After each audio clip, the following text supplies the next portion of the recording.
आपण वेगळे असतो प्रत्येक वेळेला. नोकरी लागण्याच्या वेळेला, जातीच्या वेळेला आपण कुणबी असतो, राजकारणात आपण मराठा असतो आणि लग्नाच्या वेळेला सगळे देशमुख असतात. 450 वर्ष सतत सत्तेत असून सुद्धा आत्महत्येच्या कड्यावर उभा असलेला समाज म्हणजे मराठा समाज आहे. आणि जगात असा कुठलाही समाज नाही जो राज्यकर्ती जमात आहे 400 वर्ष 500 वर्षापासून, आणि त्यातले सगळे लोक आत्महत्येच्या अधपतनाच्या कठड्यावर उभे आहे. या पार्श्वभूमीवरती मराठा उद्योजक कक्ष, खरं म्हणजे एका जातीसाठी एकत्र येणं ही काही बरी गोष्ट नाही, कधीच नाही. पण या आमच्या खानदेशातल्या तरुणांना किंवा राज्यातल्या तरुणांना आता भविष्याकडे कसं बघावं, काय बघावं आणि भविष्य कसं आखावं, कारण फौजदार आणि आमदार ही दोनच स्वप्न मराठा मुलांच्या मनात असतात. तुम्ही दादा, तुम्हाला केवढा मोठा वारसा होता राजकारणाचा, किती प्रवास आहे तुमचा, तुम्हाला फौजदार व्हावं असं कधी वाटलं नाही का? सुपेकर साहेब आहेत का? नाही, ते एक मीटिंग लागली त्यांची अर्जंट. नाही, फौजदार होऊशी वाटलं नाही आणि आमदार कोणी केलं नाही, त्यातल्यामुळं दुसरा पर्याय उरला नाही म्हणून व्यवसाय झाला. पण दादा, तुम्ही ज्या म्हणजे अनेकांचा गैरसमज आहे की दादा बांधकाम क्षेत्रातलं असं नाव आहे भारतात, तुमच्या आसपास येईल असं कोणी नाही, तर अशा वेळेला तुम्ही बी सिव्हिल केलंय? नाही, मी बीएससी ऍग्रिकल्चर, बी सिव्हिल कशाला? BSc agriculture. बी सिव्हिलच्या लोकांना नोकरी देतो म्हणजे ते गोगळे साहेब समोर बसले ते चिडतील माझ्यावर.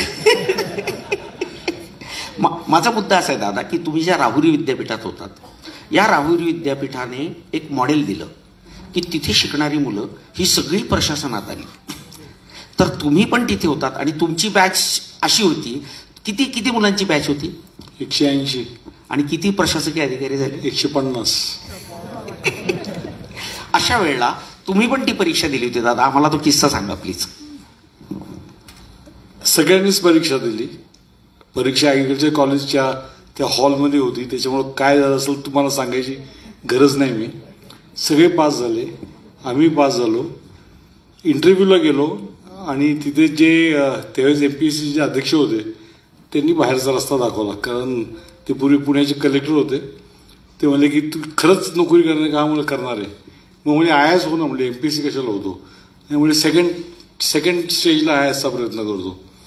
परत विचारलं नक्की नोकरी करणार आहे का? मला हा प्रयत्न करणार आहे. म्हणजे एखाद्या गरीब विद्यार्थ्याची जागा घेऊ नको, तू बाहेर जा.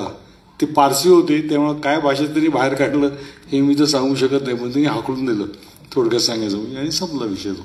म्हणजे तुमचं सिलेक्शन नक्की होतं, त्या पारसी माणसाने सांगितलं की आउट, तुम्ही यायचं नाही. हा, सगळे सिलेक्ट झाले. 150 मध्ये 151 सिलेक्ट झाले, काय फरक पडला असतं? बरं. मग दादा, BSc ऍग्री असताना म्हणजे आपण सगळ्याच, आपले पाय शेती मातीत आहे आणि आपण सगळेच त्या अर्थाने कुणबी आहोत. एक पाय आपला सगळ्यांचा मातीत आहे. व्यवसाय आपल्यासाठी नवीन गोष्ट नाही.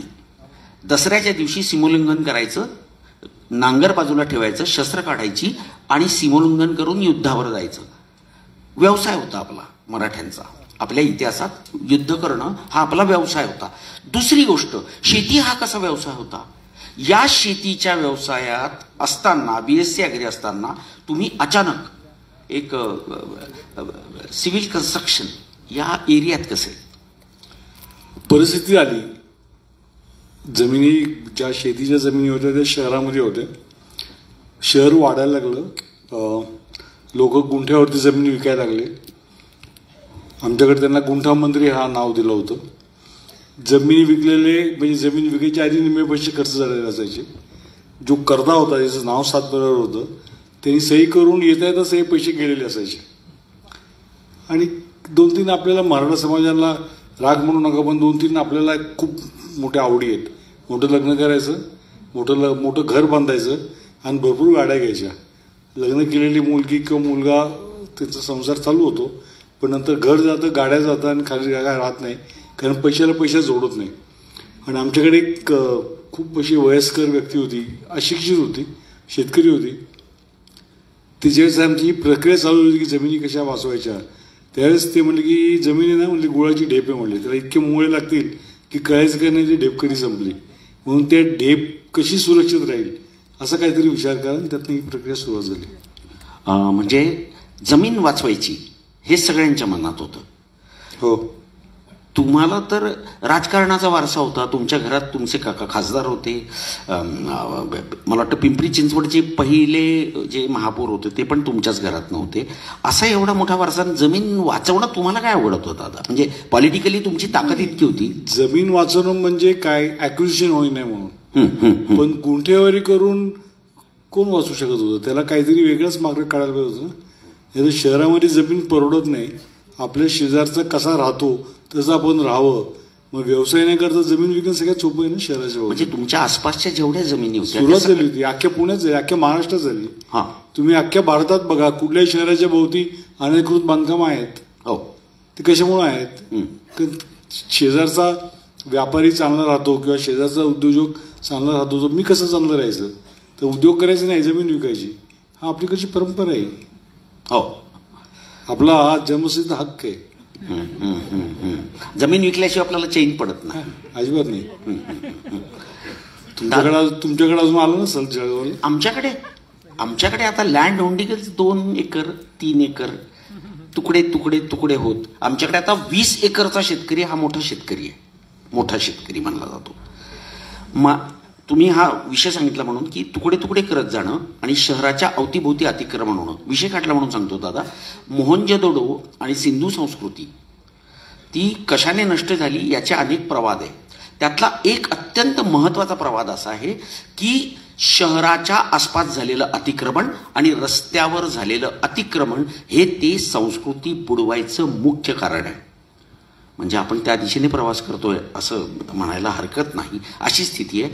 पण मग ती जमीन तुमच्या गावातल्या लोकांची वाचवावी असं तुम्हाला सुचलं कसं? नाही, मला नाही सुचलं. त्यावेळेस माझे वडील होते, आमचे बाकी वडील तरी. मी नुकतंच कॉलेजमधून ग्रॅज्युएट होऊन आलो होतो 82 साली. त्यामुळे मला ते काही सुचलं नव्हतं. तुम्ही शेती करायचं असं ठरवलं? हा, करत होतो ना शेती करायला सुरुवात पण झाली होती. पण शहरीकरण वाढतंय, महानगरपालिकेच्या हातीत आहोत. त्यांचा सगळ्यांचा उद्देश होता की काही करून आपण ही शेती जोडून ठेवायचा, कारण तिथं एक शुगर फॅक्टरी आहे थेऊरला, त्याला ऊस लागेल, पुण्याला भाजीपाला लागतो, म्हणून आपण शेती ठेवायची. आणि खूप लोकांनी कष्ट करून भांडून, सरकारशी भांडून, तुम्ही म्हटला तसं सरकार दरबारी वजन वापरून शेती झोन म्हणून ठेवला. पण ज्यावेळेस ही सगळी प्रक्रिया चालली होती त्यावेळेस त्यांना कोणतरी एक लागत होता काम करणारा, कारण त्यावेळेस काही झेरॉक्स मशीन नव्हते, काही नव्हते, व्हॉट्सअप नव्हता, ईमेल नव्हते. त्यामुळे ते आपोवळून चौक जाऊन ट्रू कॉपी करायची, टाईप करून आणायचे, तलाठीचं सातबारा काढून आणायचे, हे काम माझ्याकडे होतं. आणि त्यावेळेस ते ज्यावेळेस वाचन केलं सगळं की का सरकारचं उद्दिष्ट काय आहे, की जर तो फ्युचर अर्बनायझेबल झोन लावायचा का, म्हणजे शहरीकरणासाठी का पाहिजे ही जमीन, त्यावेळेस त्यांनी प्रोजेक्शन केलं होतं की 2001 साली पुण्याची लोकसंख्या 20 लाख होईल, त्यावेळेस हा भाग शहराच्या वाढीसाठी लागेल. 19 सालच्या सेन्ससमध्ये 20 लाख झाली होती. बरं, तेवढं शहर वाढायला होतं. शहराच्या अवतीभोवती सगळीकडे गुंठेवारी चालू झाली होती. पुण्यामध्ये खूप मोठ्या प्रमाणावर अनधिकृत बांधकामं, कुठल्या हायवेने तुम्ही पुण्यात प्रवेश करा, पुणे शहराच्या आतमध्ये जायच्या आधी तुम्हाला हीच परिस्थिती दिसेल. पण त्यावेळेस विचार असा आमच्या डोक्यात आला की ही देणगी आपल्याला वाडवडिलांनी दिलेली आहे, ही काय आम्ही कमवलेली नाहीये, ही आम्हाला विरासतमध्ये आलेली आहे. हिचं काय करायचं? एक तर विकून लांब जायचं आणि तिथं शेती करायची का? पण त्यावेळेस असाही सल्ला दिला की तुम्ही लांब जाऊन शेती करा. पण त्यावेळेस असा विचार केला की शहरात जर वाढलेलो आपण असू, शहरात जर आपण शिक्षण घेतलेलं असू, तर आपण 100 किलोमीटर लांब जाऊन शेती करू शकू का? कारण आमच्याकडे ज्या ज्या लोकांनी त्यावेळेस जमीन विकून लांब शेती घेतली ना, सगळे ऍबसेंटी लँडलॉर्ड झाले, कोणी शेती केली नाही. त्यांनी कधी शेती खाली कळलं सुद्धा नाही. बरोबर. ट्रॅक्टर घेऊन तिथे ठेवले, जागची सडले, कारण कोणी जात नव्हतं. म्हणून म्हणलं ते करण्याच्या ऐवजी ही जमीन जर आपण रॉ मटेरियल म्हणून वापरली आणि त्याचं फाईन प्रोडक्ट केलं, जसं अमूल करते, जसं शुगर फॅक्टरी करते, जसं कुठलाही प्रोसेसिंग प्लांट करतं, आणि जर आपल्याला एक परमनंट उत्पन्नाचं साधन केलं, उद्योजक व्हायला जर आपल्याला आपल्या समाजाला सगळ्याला जे आपल्या बरोबर आहेत, कारण 120 कुटुंब आहेत आणि 800च्या वर बेनिफिशरीज आहेत त्याच्यातले, कारण आमच्याकडे जमीन होल्डिंग फार कमी आहे. 20 एकरचे मोठा शेतकरी म्हणता, आमच्याकडे 20 एकर शेती असली तर तो अति मोठा शेतकरी झाला. बरं. कारण पुण्याच्या आसपास हो. नाही तेवढी होल्डिंग. मग आपण ह्याचा उपयोग करून आपल्या पुढच्या पिढ्यांसाठी काय करू शकतो का, हा ह्याच्या मागचा उद्देश होता की आपली जमिनीचा फॉर्म बदलायचा. रॉच्या ऐवजी त्याला फाईन प्रोडक्ट करायचं. हे तुम्हाला सुचलं की असं करूयात? हो, सुचलं. ओके. आणि मग तुम्ही BSc ॲग्री टोटल कन्स्ट्रक्शन करायचं आहे आणि जागा तुमच्या गावातली जमीन किती होती? 450 एकर. हो. हे कसं होतं म्हणजे हे 450 एकर? तुम्ही त्याच्यापूर्वी बांधकाम क्षेत्रात किती बांधकाम केलं होतं? काहीच नव्हतं. आणि मग 450 एकरची डेव्हलपमेंट करायची? हा, माझे वडील इंजिनियर होते ना, त्यामुळे इंजिनिअरिंग काय असते शब्द ऐकलेले होते. माझा धाकटा भाऊ नुकताच पास होऊन आला होता, इंजिनिअरिंग पास होऊन आला होता. अच्छा. त्याच्यामुळे कळत होतं की इंजिनिअरिंग काय असतं ते. पण त्याला तुम्हाला कशाला व्हायला पाहिजे त्याच्यात, म्हणजे त्याची गरज मला वाटत नाही. म्हणजे तुम्ही जर त्यातले तज्ज्ञ असाल तर तुम्ही तोच व्यवसाय करू शकता असं कुठं लिहिलेलं नाहीये. वंडरफुल. तुम्ही इतिहास बघा कोणाचा सगळ्यांचा कसा आहे. छत्रपती जाऊ शकले असते का? नुसते होऊ शकले, पण झाले ना ते. कोणी करू शकतं ना, म्हणजे व्हॉट्स डिफिकल्ट. म्हणजे मला त्यात काही अडचण कधी वाटली म्हणजे शिक्षण ही काही बाधा व्यवसायात असू शकत नाही. शिक्षण जरुरी आहे, पण त्यातलं एक्सपर्टीज असायला पाहिजे ह्याची काही जरूर नाही असं मला वाटतं. कारण आपण काही कुठलं प्रोडक्ट किंवा पेटंट किंवा कुठलं औषध किंवा कुठलं तरी असं मोठं हे करत नाही, सॉफ्टवेअर करत नाही की ज्यासाठी तुम्ही त्याच्यात हुशार लागता. तुम्हाला कॉमन सेन्स पाहिजे आणि तुम्हाला कळलं पाहिजे की आपण काय करतो ते. पण 450 एकर डेव्हलपमेंट करायची आहे हे स्वप्न डोक्यात होतं? हो, स्वप्न बघायला काय आवड जातं. त्याची खरी किंमत कळाली त्याचं कंपाऊंड वॉल बांधताना. कागदावर सहज तांदायचं होतं. ज्यावेळेस ती कंपाऊंड मोजली 14 किलोमीटर होती, त्यावेळेसच पहिल्यांदा घाम आला. आता आला ना तसा. 14 किलोमीटर लांबीची कंपाऊंड वॉल. हा, बांधलीच नाही, शेवटपर्यंत बांधत राहिलो, थोडी बांधली. मग दादा हे एवढं करायचंय आणि जमीन म्हणजे मी पण एक बिल्डर आहे आणि 450 एकर ही जमीन मग त्या शेतकऱ्यांकडनं विकत घ्यायची की कसं करायचं? काय नाही, जमीन विकत घ्यायची नाही. कारण खिशात पैसे असणारा आपल्या समाजाचा शेतकरी हा सगळ्यात डेंजरस असतो असं माझं मत आहे. त्याला कंट्रोल करता येत नाही. म्हणून आम्ही सांगितलं की आपण शेती विकायची नाही, आपल्याला गुंठामंत्री म्हणून घ्यायचं नाही, आपण वाडवडांच्या जमिनीवरती माऊस केली असं आपल्याला म्हणून घ्यायचं नाही, आपण उद्योजक व्हायचं, आपण एंटरप्रेनर व्हायचं. मग आम्ही त्यावेळेस खूप गोष्टी केल्या, म्हणजे खूप बॅकवर्ड इंटिग्रेशन केले. म्हणजे आम्ही मगरपट्टा कोणी पाहिल्या, किती लोकांनी पाहिलं मला माहिती नाही, पण त्यातलं 80-85% काम हे शेतकऱ्यांच्या दुसऱ्या पिढीतल्या मुलांनी केलं. कुठल्याही फार अगदी खडी मॅन्युफॅक्चरिंग पासून. मी थोडा अलीकडे येतो दादा. 450 एकर 120 कुटुंब, 120 कुटुंबांची 450 एकर जमीन आणि 120 कुटुंबांना, तेही शेतकरी कुटुंबांना, त्यातही सगळे मराठा नाहीत, विविध सगळ्या जातीची माणसं तिथे होती. पण मेजॉरिटी मराठा लोकांना हे पटवणं की शेती विकू नका आणि ह्या शेतीचं आपण रूपांतर एका वेगळ्या व्यवसायात करू, हे अवघड टास्क नव्हतं. काही 120 कुटुंबांना मराठा समाजाला स्वप्न दाखवणं फार सोपं आहे.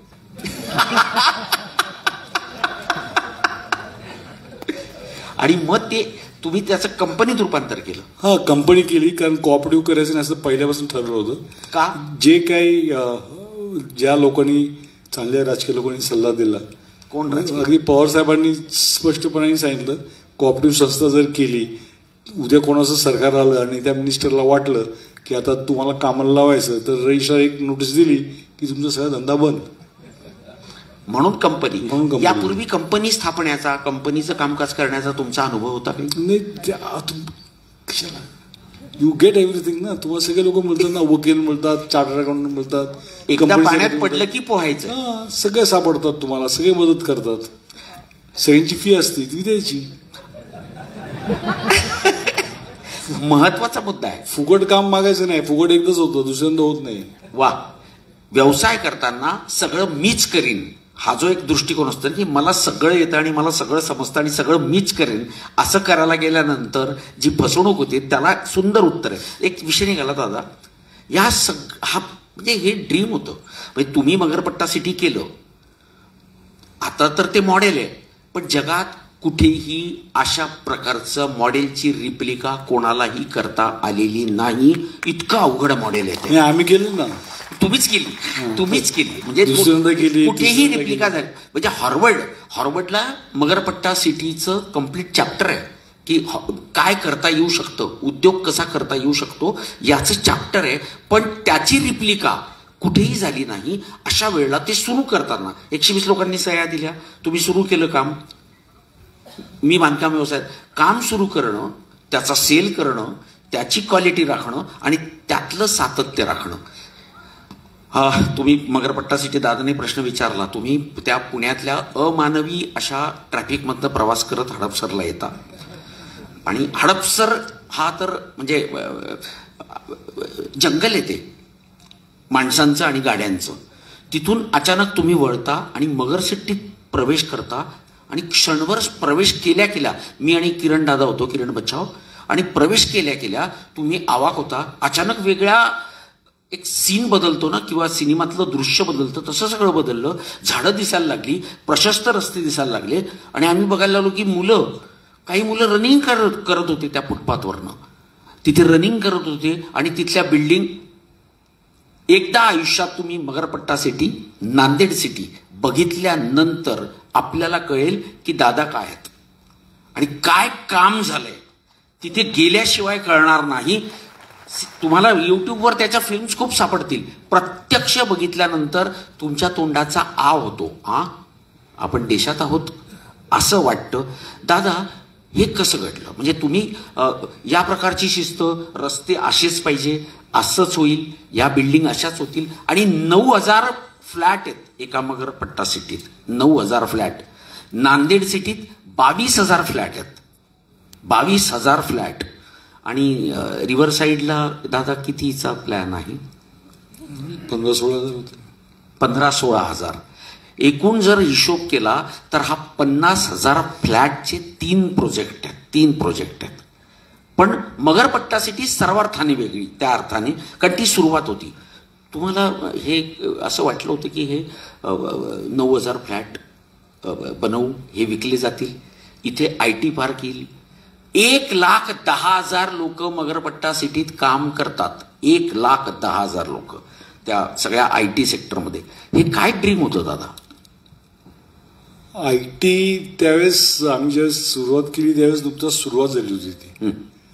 आणि भारतात हा व्यवसाय येईल. पुणे विद्येचं माहेरघर आहे. पुण्यामध्ये यायला पाहिजे. पुण्यात नव्हता तो, मुंबई बँगलोरमध्येच होता आणि त्यासाठी प्रयत्न करायला पाहिजे. हिंजवडी गव्हर्नमेंटनी त्यावेळेस नुकतीच Rajiv Gandhi international IT park launch केला होता. आणि मग पूर्वभागेत काहीतरी असावं, कारण 9,000 फ्लॅट विकायला काहीतरी लोकांची स्थलांतरित व्हायला पाहिजेत ना. पुणेकर किती फ्लॅट घेणार? पुणेकर हडपसरला फ्लॅट घेत नाहीत. पुणेकर औंध, बाणेर, राईट, तिकडे फ्लॅट घेतात. कोथरूड, कर्वेनगर तिथे असणं म्हणजे सिंहगड रोड तिकडे फ्लॅट घेतात, इकडे घेणार नाहीत. म्हणून त्यासाठी मायग्रेशन पाहिजे. आणि मायग्रेशन जर पाहिजे तर IT पाहिजे.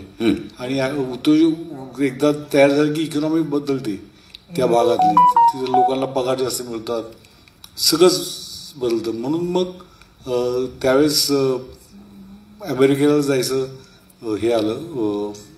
98 साली काहीतरी गेलो असेल, 97-98 साली मराठा चेंबरच्या डेलिगेशन बरोबर. त्यावेळेस IT भारतात येण्यासाठी हालचाली चालू झाल्या होत्या. त्या डेलिगेशनमध्ये कळालं त्या इंडस्ट्रीला काय लागतं, कुठल्या प्रकारची सुविधा लागते. आणि मग प्रयत्न करायला सुरुवात केला. कंपनीने यावून आपल्याकडे चालू करावं. अच्छा, मग त्यांच्यापर्यंत तुम्हाला पोचायला लागलं? पोचावं लागलं. तुम्हाला स्वतःला मार्केट करावं लागतं, त्याशिवाय होत नाही. मार्केटिंग याच्यात वगळता आलं नाही, त्याशिवाय काहीच होत नाही. आणि 9,000 फ्लॅट तुम्ही बनवताय. 9,000 ग्राहकांना शोधणं, त्यांना मगरपट्टा सिटीमध्ये आणणं, आणि ते जे ड्रीम होतं, तिथे शाळा आहे, हॉस्पिटल आहे. आता ते एक स्वतंत्र गाव आहे, स्वतंत्र शहर आहे, आणि भारतातलं स्वतंत्र असं सुंदर शहर आहे. लोकांचा विश्वास कसा बसला जातो सुरुवातीच्या काळात? सुरुवातीला थोडा लोक बिसकले, लोक येत नव्हते, घाबरत होते. 2-3 कारणाला घाबरत होते. एक ते 120 कुटुंब, तेही शेतकरी, ते मराठी बोलणारे. त्यात मराठा समाजाची जास्ती कसं होईल, भांडतील, हे करतील, राजकारण येईल, उभे राहतील. आम्ही एक कम्प्लीट तत्वच ठरवलं होतं की राजकारणाचे जोडे बाहेर काढून आतमध्ये यायचं. बरं, अजिबात तिथं आतमध्ये राजकारणाचं. हा, तुम्हाला तुमचं राजकीय कारकीर्द करायला परवानगी आहे. त्यावेळेचे खासदार आमच्या तिथलेच होते, आताचे आमदार त्याच मतावर निवडून येतात आले, तिथले कॉर्पोरेटर सुद्धा त्याच मतावर निवडून येतात, पण कामात ढवळढवळ करायचे. अच्छा, याच्याशी नाही, नो, अजिबात नाही. तो व्यवसाय आहे. व्यवसायाचं राजकारण करायचं नाही, ते बाजूला ठेवायचं. लोकांनी ऐकलं, कारण प्रत्येकाला हिट कळतं. आपलं नुकसान कुठं होतं ते जर एकदा कळालं की मग विषय संपून जातो. या 120 लोकांनी तुम्हाला जमिनी देऊन टाकल्या, पण काम चालू करायचं आणि ते इतकं अवाढव्य आहे, याला लागणार भांडवल, पैसे कोणीच दिलं नाही. हो, कोणीच उभं केलं नाही. HDFC बँकेने शेवटी रडून रडून 2 कोटी रुपये दिले. तुम्ही किती मागितले होते? आम्ही मागितले होते 100 कोटी. वंडरफुल. नाही, असं सांगितलं होतं, जर तुम्ही कन्सल्टंट अपॉइंट करता ना, ते म्हणजे 100 कोटी सहज मिळू शकतात. जागेची किंमत किती आहे, त्याचं तारण किती होतंय, काय किती होतंय, कुणीच विचारा ना. मग शेवटी असेच दीपक पारेख साहेबांकडे धडकलो. ते म्हणले की 100 कोटीचं व्याज किती होईल माहितीये का? मग ते व्याज कसं भरणार? त्यापेक्षा start small and grow big. 2 कोटीवर सुरुवात केली, 2 कोटी डिस्बर्समेंट झाली, त्यापैकी 48 लाख पुणे महानगरपालिकेला भरले. अच्छा, हा, त्याची फी. हो, ते एक फार सुंदर खातं आहे, नगर विकास खातं नावाचं अप्रतिम खातं आहे. ते आपले पार्टनर आहेत, त्यामुळे त्या पार्टनरशिप आणि ऍडव्हान्स मध्ये प्रॉफिट द्यावं लागतं. त्यांचं नाव टाउन प्लॅनिंग आहे दादा, टाउन प्लॅनिंग. त्यांना ऍडव्हान्स मध्ये पैसे द्यावे लागतात. हो, ते खूप महत्वाचं खातं आहे. त्या खात्याशी तुमचं काय चांगले संबंध आहे? त्यांना रेव्हेन्यू किती देतो? त्यांना जेव्हा तुम्ही हे मांडलं तेव्हा कॉर्पोरेशन आम्ही 40 कोटी रुपये टॅक्स भरतो, कशी चालेल नसणार? नाही, आता तर दादा, आता तर ते तुम्हाला फॉलो करतील. जेव्हा तुम्ही सुरुवातीला हे दाखल केलं तेव्हा काय असतं की इमोशन अँड बिझनेस या 2 गोष्टी असतात. मग तिथे इमोशनल कार्ड करायचं. आता गोगरे साहेब बसलेत, मला पाण्याची परमिशन कशी दिली विचारा ना. मराठा नावावरच दिली. बर,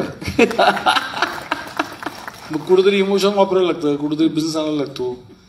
म्हणजे व्यावसायिकाला असं लाज नाही वाटली पाहिजे. वंडरफुल. आपल्या सगळ्यात महत्वाचा प्रश्न असा आहे की आपण जी काम करतो त्याची आपल्याला लाज नाही वाटली पाहिजे. ज्या दिवशी आपल्याला लाज वाटेल, ज्या दिवशी आपल्याला वाटेल की आपण खूप मोठे झालोत, हिची आपल्याला गरज नाही, that is the end of the story. काही पुढे होत नाही. म्हणजे व्यावसायिकाला लाज वाटायला नको, कशासाठी? त्याचा अपमान झालाय असं त्याला वाटायला नको. तुम्हाला मी उदाहरण देतो. माझ्याकडे लायझनिंगसाठी कोणी नाही. बरं, माझ्याकडे सगळ्या कामासाठी सगळे लोक आहेत. पण गव्हर्नमेंट ऑफिसमध्ये समजा साहेब तिथं होते, कोणी असं मी स्वतः जातो किंवा स्वतः जायचो. त्याचं कारण मग त्यांनी शेवटी लाजून एक त्यांच्याच डिपार्टमेंटला माणूस मला दिला. तो अजूनही माझ्याकडे आहे, रिटायर झालाय. म्हणजे त्याला जरा पाठवचा खाली. म्हणजे ठीक आहे, पण एक्झिक्युटिव्हला भेटेल तुम्हाला जायला पाहिजे ना. शेवटी त्या खुर्चीचा पण मान आहे ना तो. हो हो. मंगल प्रभात लोढांचं तुम्हाला नाव माहिती का नाही मला माहिती नाही. देशातले सगळ्यात मोठे बिल्डर आहेत. हो. मुंबईच्या मंत्रालयात मिनिस्टर होतोपर्यंत प्रत्येक टेबलावरती ते स्वतः फिरायचे. काय लाज वाटायचं कारण? आपलंच काम आहे ना. म्हणजे आपण एक लायझनिंग ऑफिसर अपॉइंट करायचो, त्यांनी सांगायचं की एवढा खर्च येतोय, होतो का नाही आपल्याला माहिती नाही, आपले निम्मे अर्धे पैसे आपण त्याच्यात घालवायचे आणि त्याचा आणि त्या अधिकाऱ्याचा बिल असला मी तुम्ही संपलाच ना. कारण लोकशाहीमध्ये आता आपण म्हणतो 4 स्तंभ आणि काही नाही. Bureaucracy is 1 pillar and politicians are 2 pillars, 2nd pillar. अच्छा, हेच मुख्य आहेत दोघं, दाखवायला 2 आहेत. नाही, देश चालवत जातो. असं काय करत आहे? मग या लोकांशी जर आपण संबंधित, आमदार साहेब नाहीत ना, नाही गेले असते तरी ते आपलेच आहेत. या लोकांशी जर आपण संबंध ठेवला नाही, या लोकांकडे तुम्ही ऑफिसमध्ये तुमचं काम करणारा माणूस पाठवला, तुम्ही जो माणूस पाठवता ना त्याला त्याची लॉयल्टी कुठे असते? त्याच्या पगाराशी असते. तुमचे प्रोजेक्टची नसते ना, तुमच्या कामाची नसते. मग त्याला साहेब चिडले, जरा शांत राहा, साहेब हे केले, तो काय तो त्याचं पाठी टाकायला जातो. टिकमार्क असतो त्याला की आज जाऊन भेटलो आणि बाहेर आलो. त्याचे काय रिपरकेशन त्याला त्याचा परिणाम जास्त होत नाही. त्यामुळं कुठल्याही व्यावसायिकांनी आणि पर्टिक्युलरली मराठा व्यावसायिकांनी लाज वाटायचं कारण नाही. लाजनी पण आम्हाला खूप माज असतो, त्याचं काय करायचं. एकदा लाज गेली ना की माज जातो. हो ना. म्हणजे बाई मी 2 बी गायकी टाकसू पण त्याला आता ठिकाणावर आणसू. माले बोल ना तो माले बाई मन खानदान. जर तुम्हाला व्यावसायिक व्हायचं असेल तर तुम्हाला ही भाषा सोडावी लागेल.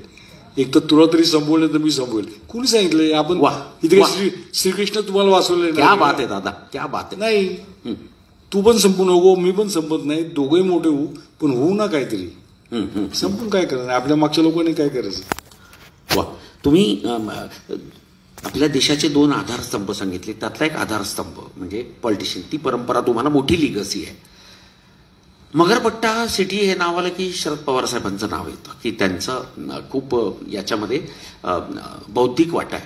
तर हे काय होतं दादा? लोक बौद्धिक वाटा मानतात, काय मानतात नाही, मी विचारणारच आहे पुढचा. काय असतं की माझं असं प्रामाणिक मत आहे की दूरदृष्टी असणारा जे नेते आहेत त्यापैकी ते अग्रस्थानी आहेत. त्यांना कळतं. म्हणजे IT इंडस्ट्री भारतात येईल आणि त्याला खूप मोठं इथं मार्केट उपलब्ध होईल हे मला अजिबात समजलं नाही. हे त्यांनी सांगितलं की त्या मराठा चेंबरच्या डेलिगेशनवर अमेरिकेला जा. माझी सुरुवात कुठपासून झाली? मराठा चेंबरचं सभासद व्हायचं, पासपोर्ट काढायचा. पासपोर्टचा नव्हता. बरं, आपल्याला काय करायचंय? आपण आपल्या राज्याचे आपण राजे ना, आपल्या त्या क्षेत्राचे. आपल्याला काय बाकीची घेणे. ह्या मनोवृत्तीतनं बाहेर काढून ज्यावेळेस तिथं गेलो त्यावेळेस कळालं की काय आहे तिथं. मला एक सांगा ना, IT इंडस्ट्री आपल्या GDPचं काय परिस्थिती झाली असती? वाईट परिस्थिती झाली असती, अजिबात टिकली नसती. त्यामुळे ह्या सगळ्या गोष्टी जर करायच्या असतील तर त्यांनी ते दिशा दिली. आता दिशा दिल्यावरती चालायचं काम आपलं असतं. म्हणजे बोट धरलं की तुम्ही पांगळे होता असं त्यांचंही मत आहे आणि माझंही मत आहे आणि कोणाचंही मत आहे. पण खूप लोकांनी मदत केली. म्हणजे किती लोकांचं सांगू. मगरपट्टा सँक्शन करताना Balasaheb Thackeray the most powerful होते. मुख्यमंत्री शिवसेनेचा होता. 1 मिनिटचा लावला नाही सही करायला, मुख्यमंत्र्यांना सांगायला. कसं काय गेलो मी सांगायला, मराठी माणसाने व्यवसाय करायचा का नाही, काय फरक पडतोय. जास्तीत जास्त बाहेर काढलं असतं ना, अजून काय केलं असतं. 1 मिनिटचा लावला नाही. वा, करतात लोक. फक्त जाणायला पाहिजे. आपण काय करतो, आपण नॉर्मली काहीतरी मागायला जातो. मी हे करतोय म्हणून सांगायला जात नाही. वा, हे किती सुंदर आहे की आपण मागायला जातो, काय करतो हे सांगायला जात नाही. आपल्याला सगळं पाहिजे असतं. सबसिडी पाहिजे असती, पद पाहिजे असतं, महामंडळ पाहिजे असतं, तिकीट पाहिजे असतं, कुठल्या तरी बँकेत NPA झालाय त्याची कारवाई थांबवायला सांगायची असती, सगळं सांगायचं असतं. पण जर तुम्ही ह्या लोकांकडे एखादा प्रकल्प घेऊन गेला, मी असं करतोय, हे असं असं आहे, इतके शेतकरी बरोबर आहेत, इतका समाज बरोबर आहे, हे जे सांगायला जाताना समाजात पॉवर किती हो. ते मला मगरपट्टा करताना जाणवलं की लोक किती रिस्पेक्ट करतात जर तुम्ही असं करायला सुरुवात केली तर. समजा मी मगरपट्टा केला नसता आणि एक साधा डेव्हलपर पुण्यात असतो, तुम्ही बोलवलं असतं का आज मला? खरं, अगदी खरं. आपलं 120 फॅमिली म्हणजे तोच मुद्दा आहे की 120 फॅमिलीला सोबत घेऊन जाणं, त्याच्यातच फरक येतो. आता हे साहेब आमच्याकडे राहतात नांदेड सिटीमध्ये. फ्लॅट ओनरला कोणी तोंड देत नाही, मी डायरेक्ट त्यांना जाऊन भेटतो. काय करणार, आपल्या त्यांनी पैसे दिले म्हणून तर आपण आहोत ना. आमचा व्यवसाय असा आहे की जिथे कुठल्याही, आता ही पाण्याची बॉटल जो असेल ना, ही पहिली पाईप ती बॉटल आणायची, मग त्यात पाणी प्रक्रिया करायची, भरायची, दुकानदाराकडे पाठवायची, मग त्यांनी विकायचं, मग त्यांनी तुम्हाला पैसे द्यायचे. आमचा व्यवसाय कसा आहे माहितीये का, काय दिसायच्या आधीच आम्ही पैसे घ्यायला सुरुवात करतो. कुठला व्यवसाय असा आहे सांगा. मग तो ताबा घेतोपर्यंत तुमच्या अशा ह्याच्यात असतो, तुमच्या टोटल कंट्रोलमध्ये असतो. बरोबर. आणि मग सगळा राग ताबा घेतल्यावर काढतो. मग ताबा घेतल्यावर जर राग काढायचा असेल ना, तर त्याची पहिल्यापासून चांगली संबंध ठेवला, तो रागच काढत नाही, प्रेम करतो. आणि ज्यावेळेस मध्यमवर्गीय माणूस तुमच्यावर प्रेम करतो ना, त्यावेळेस खूप फायदा होतो. वा, तुझं मार्केटिंग कॉस्टच कमी होती, कारण तोच तुमचा सेल्समॅन होतो. कारण त्याला 2 गोष्टी जस्टिफाय करायच्या असतात. एक तर माझी त्यांच्याशी डायरेक्ट संबंध आहेत, आणि दुसरं मी जो निर्णय घेतला तो चुकीचा घेतला नाही. वा वा वा वा वा. दादा हे जे मॉडेल होतं की 120 फॅमिलीजला सोबत घेऊन जायचं. आपण आता ज्या काळात आहोत ना, हो शेवटचे 5 मिनिटच आहेत दादा आपले. खरं म्हणजे दादांचं वेगळे पण आहे. चिठ्ठी इतरांसाठी लागली, दादा चिठ्ठी देत आहेत की आपलं फ्लाईट आहे. नाही विमान जाईल. हो ते नाही जाणार दादा. सुपेकर साहेब म्हणलं तर इथं फार गरम. आमचे किरण दादा चव्हाण जे आहेत, गोव्यावरनं फ्लाईट उडलं की आपण उठलो. तर शेवटचे 5-7 मिनिटं आहेत दादा. मुद्दा असा होता की या 120 फॅमिलीमध्ये सगळ्यात मोठं लँड होल्डिंग तुमच्या फॅमिलीचं होतं आणि सगळ्यात छोटा शेतकरी कोण होता? नाही, आमच्या फॅमिलीचं एक लँड होल्डिंग मोठं होतं कारण आमचं एकत्रित कुटुंब आहे म्हणून. हो तेच तुमच्या फॅमिली. सगळ्यात छोटा शेतकरी 5 गुंठेचा असेल. 5-6 किती? 5 गुंठेचा असेल. 5 गुंठे हो. म्हणजे 5,000 एकर, 5,000 फूट स्क्वेअर फीट. दादा तो तुमच्या कंपनीचा आता शेअर होल्डर आहे त्या तुलनेत. म्हणजे त्याच्या 5 प्रमाणात त्याचं खाजगी प्रश्न आहे आणि इथे कोणी ईडी सीडी किंवा काही नाही, फरक पडत नाही. हा वंडरफुल. तर त्याचं इकॉनॉमिकल स्टेटस आता काय? 5,000 एकर ज्याची जागा, 5,000 स्क्वेअर फूट. आम्ही सगळ्यात पहिल्यांदा काय केलं की त्याला उद्योजक केला. म्हणजे तो आमचं कायम मत असं होतं की आपण चांगलं राहायला पाहिजे, आपण चांगली गाडीत फिरलं पाहिजे, आपण चांगल्या वस्तू वापरल्या पाहिजेत, आपण परदेशात जायला पाहिजे, आई वडिलांना जायला घेऊन जायला पाहिजे, पण कशावरती? काम करून कमवलेल्या पैशावरती. वा. त्याच्यामुळे सगळ्यात पहिल्यांदा आम्ही त्यांना चान्स दिला. म्हणजे कशाचा चान्स दिला? सगळं आम्ही कम्प्लीट बॅकवर्ड इंटिग्रेशन केलं की आपल्याला काय काय गोष्टी. तेच ऐकायचं आणि तेच सगळ्यांना सांगायचं की तुम्ही त्या लोकांना काय उपलब्ध करून. कन्स्ट्रक्शनला काय काय लागतं तर खडी लागती. मग आम्ही बँकेकडनं कर्ज घेऊन क्वारीज चालू केल्या बँकेकडनं. जमिनीच्या पैशावर नाही.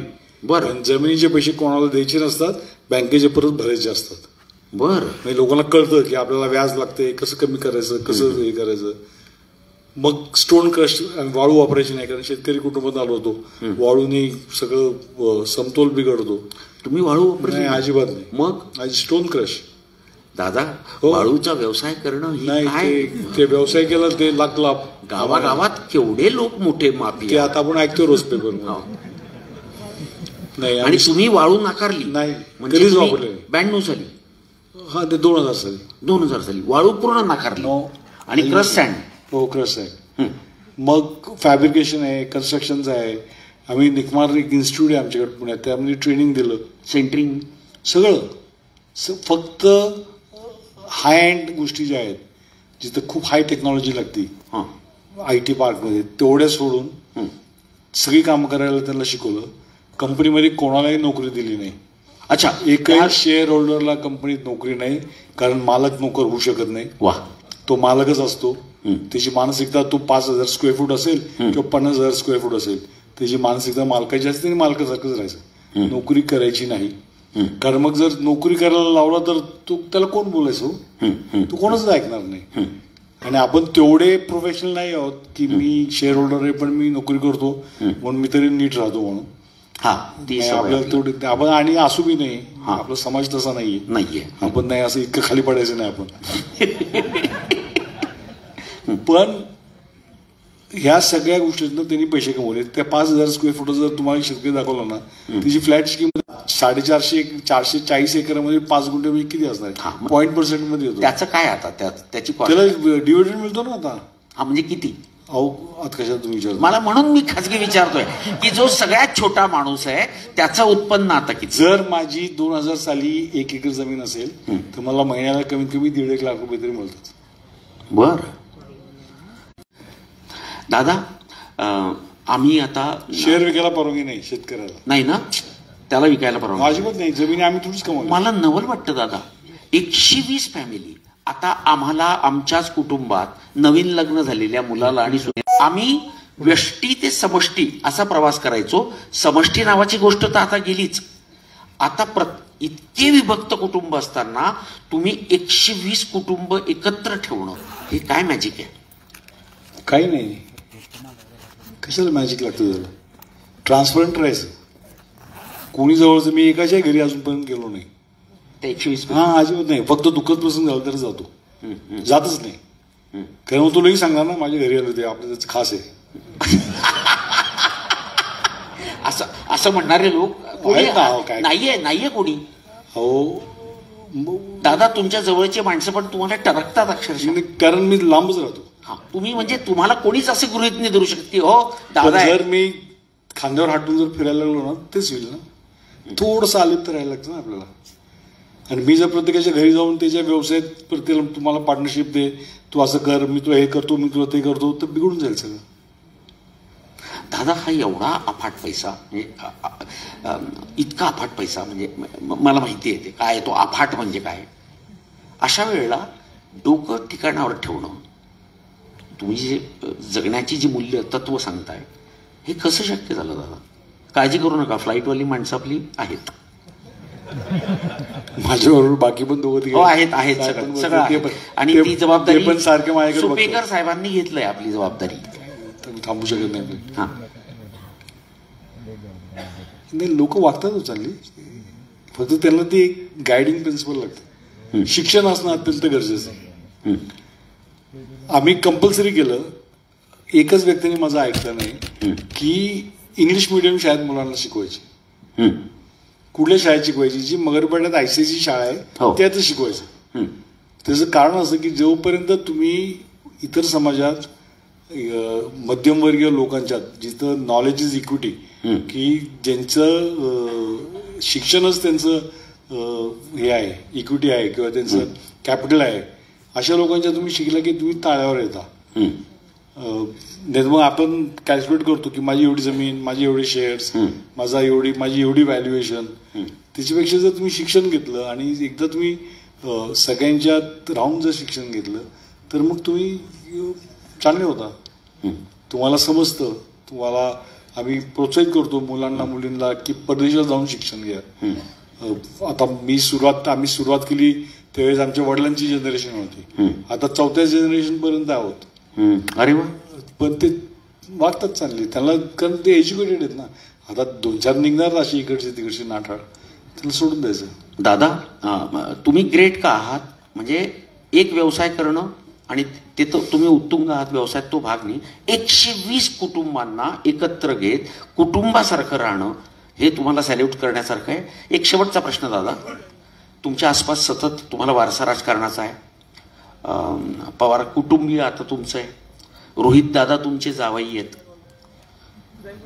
मी म्हटलं की फौजदार व्हायचं स्वप्न तुम्ही पूर्ण करण्याचं म्हणजे तिकडे जाण्याचं वाट होतीच. आपण खासदार व्हावं, राज्यसभेवर जावं, काहीतरी करावं असं कधी वाटलं नाही का? काय कोण घेणार अहो तुम्ही कोण घेणारे असं विचारू नका. तुम्ही सांगा, उद्यापर्यंत निरोप येईल. काय नाही, मी जर राज्यसभेवर जायचं म्हटलं ना तर लोक म्हणतील केवढ्याला सीट विकत घेतलं. कशाला आपण नाही, या मोहावर तुम्ही कसा विजय मिळवला? काय, ज्याला व्यवसाय करायचा ना त्याला सगळ्यांशी संबंध चालले लागतात. वा क्या बात आहे. म्हणजे मी तुम्हाला मगाशी सांगितलं, पहिला प्रोजेक्ट सँक्शन केला बाळासाहेब ठाकरे आणि मनोहर जोशी. दुसरा प्रोजेक्ट सँक्शन केला विलासराव देशमुखांनी. तिसरा प्रोजेक्ट सँक्शन केला देवेंद्रभाई फडणवीसनी. धंदा करायचा नाही. तुम्ही पवार साहेबांच्या खूप जवळचे आहात आणि ही एक फार नाही, पण कसं आहे, जोपर्यंत तुम्ही कोणाचे राजकीय प्रतिस्पर्धी होत नाही तो पण काय प्रॉब्लेम आहे. क्या बात आहे. हे व्यावसायिकाने पक्क डोक्यात ठेवणं गरजेचं आहे. हे राजकारणाशी नातं असावं, मैत्री असावं असं कोणी म्हटलं की नाही नसावं म्हणून. ते सुद्धा ह्युमन बिंगच आहेत ना. वा दादा, शरद पवार साहेबांचा महाराष्ट्रात पान जरी पडलं तरी त्याच्यात वाटा असतो असं सगळेच म्हणतात. आमच्या मगरपट्टा सिटीमध्ये शरद पवार साहेबांचा सगळ्या अर्थाने वाटा आहे. एक जणांनी तुम्हाला, अरे तुला काय माहिती आहे, पवार साहेब त्यांचेच पैसे आहेत सगळे. हे काय सगळं तपासून झाले. सगळ्यांनी सगळं तपासले. कुठल्याही प्रोजेक्टमध्ये 3 प्रोजेक्ट आम्ही करतोय. कुठल्याही प्रोजेक्टमध्ये शेअर होल्डिंग पॅटर्नमध्ये शेतकरी सोडून दुसरा, आणि तोही त्याच्या जमिनीच्या प्रमाणात सोडून कोणीही शेअर होल्डर नाही. वा. मगरपट्टा शेअर होल्डर सगळीकडे आहे. मगरपट्टा कंपनी, कारण आम्ही आमचं नाव वापरतो, आम्ही आमचं एक्सपर्टीज वापरतो, आम्ही आमचे पैसे वापरतो. पण दुसऱ्या 2 प्रोजेक्टमध्ये आम्ही 51% आहोत. हो. ज्या शेतकऱ्यांनी कोऱ्या कागदावर सह्या करून दिल्या काहीतरी उत्तरदायित्व आहे ना. म्हणजे नांदेड पट्टा सिटीमध्ये पण त्यांचा वाटा आहे आहे. ते. म्हणजे मगर पट्ट्यातले सगळे लोक सगळ्या ठिकाणी आहेत. ते सगळ्या ठिकाणी आहेत. कंपनीच आहे ठिकाणी, लोक नाहीत, कंपनी आहे. बाकी सगळ्यांनी तपासलं. किती वेळ झालो, आता 20-22 वर्ष झाली चालू करून सगळ्यांनी सगळं तपासलं. काही सापडलं नाही. टीव्हीवरती बातम्या आणल्या, सगळीकडे आणल्या, काही सापडलं नाही, काही सापडलं नाही. मी तेच सांगतो ना, तुमच्याशी कोणाशी मैत्री असणं, कोणाशी तुमचं नातं असणं आणि कोणाशी तुमचे संबंध असणं. आता हे निकम साहेब आहेत, त्यांचं आमचं नातं आहे म्हणजे काय, त्यांचं माझं काही व्यावसायिक संबंध नाही आहेत. असं थोडंच असतं. ते परसेप्शन आपल्या डोक्यातनं काढलं पाहिजे. वा. आणि ही चर्चा कोण करतो? आपणच करतो. हा, म्हणजे आपल्याला त्याच्यात खूप इंटरेस्ट आहे. आपलं दुसरं काम काय? काहीच न करता इतरांवर चर्चा करणं, तासन तास चावड्यांवर बसलेले लोक. आणि आता तर काय चावडी प्रत्येकाच्या हातात आली आहे, त्याच्यामुळे त्या चावडीवर तर रमलेले असतात. दादा, तुम्हाला ऐकायला मला खूप आवडेल आणि इतकं प्रचंड सगळं आहे. मी तुमच्या शेजारी बसून तुमची मुलाखत घेतोय. तुम्ही 50,000 फ्लॅट, मला आयुष्यात एकदा 20 फ्लॅट एका वर्षात बांधून विकण्याचं माझं स्वप्न आहे, तरी मी तुमच्या शेजारी आहे. आणि हे सगळं घडलं त्या मराठा उद्योजक कक्षाच्या मुळे. हो हो, हे दिलं, हे दिलं. हे आमचं खास वैशिष्ट्य आहे. हे घ्या, तुम्ही करा. कमी तिखट जेवण करा. हो. दादा, पण आम्हाला व्यवसायासाठी तर आणू नका. नाही, तुम्ही त्या दिवशी पण म्हटलात की नाही, मी माझं गाव सोडून, माझ्या शेतकऱ्यांचा माझ्यावर विश्वास आहे, तो सोडून कोणी मी जाणार नाही. दादा, आणि समस्त जळगावकरांच्या वतीने तुम्हाला कृतज्ञतापूर्वक नमन करतो दादा. हो, तुम्ही सुपरिटेंडेंट ऑफ जेएसला फोन करायला लावता. ताकद काय नाही म्हणायची. चल, धन्यवाद. आपण बोलवलं, खूप खूप प्रेम दिलं. म्हणजे जळगाव इतकं प्रेमळ असेल मला वाटलं नव्हतं. आपण